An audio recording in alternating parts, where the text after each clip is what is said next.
one of my favorite components of the work, kind of the storytelling part of the work, which is this span of time or compression of time, right? Where, drawings that started 20 years ago are being realized today. This idea that some of that vegetation that you're depicting may not even be in existence anymore. So I'm really interested about how you think about all of that.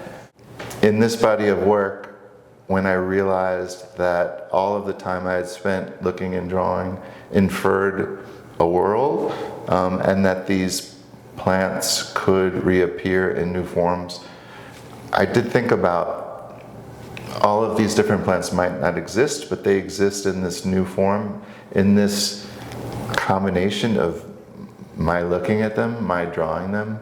They are this new iteration of these living things. They're living in a different way. They're living in this artistic realm.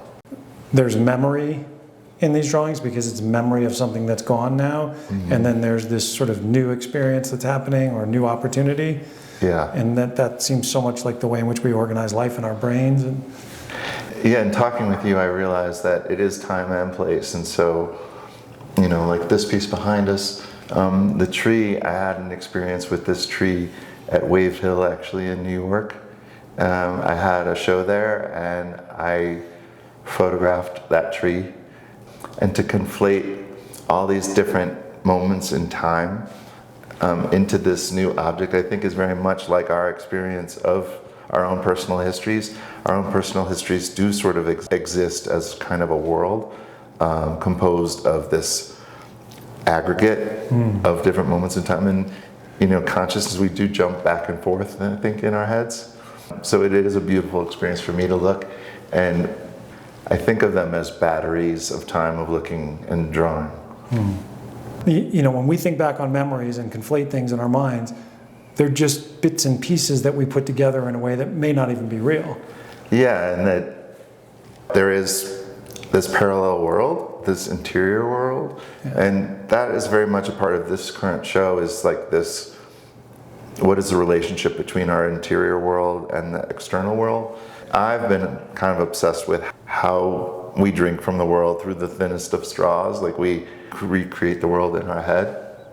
I think of drawing as like a direct analogy to that I'm literally converting something that has nothing to do with people, humans, and converting it into this human language of line. But a viewer sees it as a tree. Like, right. I kind of joke, like if I drew a drawing of a bone, a dog would not be very excited about that. But, humans this is a language that our mind just speaks in. And I think that's analogous to us taking this vast complexity and simplifying it so much in our heads. Tell us where Riverrun came from. So I was aware of in Finnegan's Wake, the first sentence is split. And so it creates this cycle. And I picked up the book and I started looking into it. I never read the book. I think the book is almost unreadable. And I found out that James Joyce purposely created his own language, cobbled together from like 20 languages, to sort of emulate this dream state. And he really wanted to evoke not our waking state, but more of our nighttime experience, like you said, of memory and consciousness. And so there was a real affinity, I think, with associating this show with a body of work like that speaks to ideas coming from the ether into our consciousness. And this idea of this flow that passes through us. And so the 5 pieces in the show that have the river motif are a part of that last first line.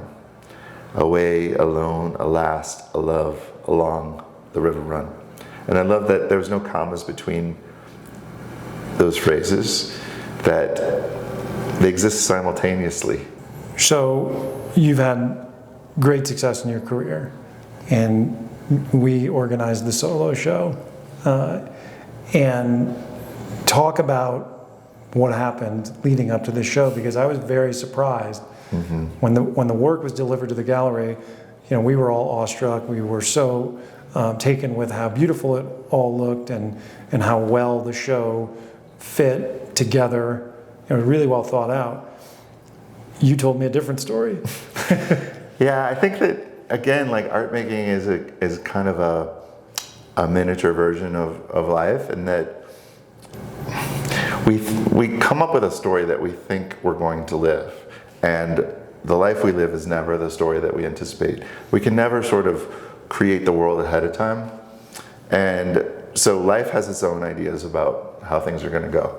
I had ideas about what I wanted to do in this show. The initial idea was seeing this black river running through this golden grass, and I hadn't looked back at that photograph until after I had made all this work. I would just try these things. I wouldn't try one thing, I wouldn't try 100 things, I tried 1,000 things. And so it wasn't that the work wasn't coming, that I wasn't making progress, it has its own ideas of how much time it should take. So I ended up, I think, we're literally doing like 4 months of work in 1 month by working 16, 18 hours a day. And it's funny, my friend was here and he thinks that it made the work a lot better. That I did get into this state of, I couldn't worry about things, I couldn't second guess things so much. I just had to go with what was working. And that's the goal of every artist, is to try to suppress the ego. I love the John Lennon quote that life is what happens when you're busy making other plans. Right. I had all these plans, but what was actually happening was what the work wanted to be. I think people don't understand that the work is not what an artist wants.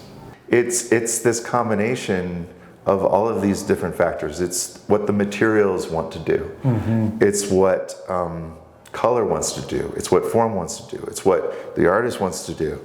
And it's this great compromise, just like everything in life, that we want something, but also part of this work is what we preconceive is never as rich as what life actually offers.